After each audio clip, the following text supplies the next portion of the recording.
din mga kabarsatil. Sa bawat araw na dumarating, piliin natin maging masaya.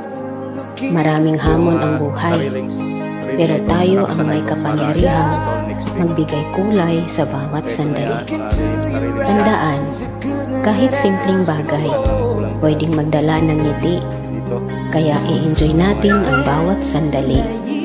Magpasalamat at patuloy na magpakatatag. Lagi nating isaisip, happiness is a choice.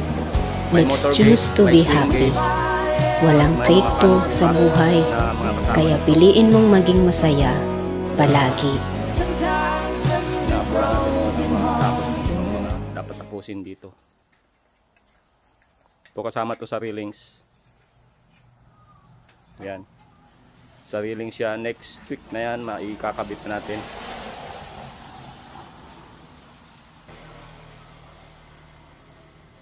Dahil marami tayong gagawin.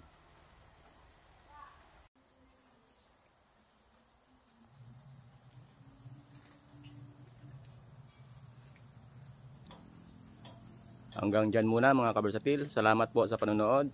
Maraming salamat po.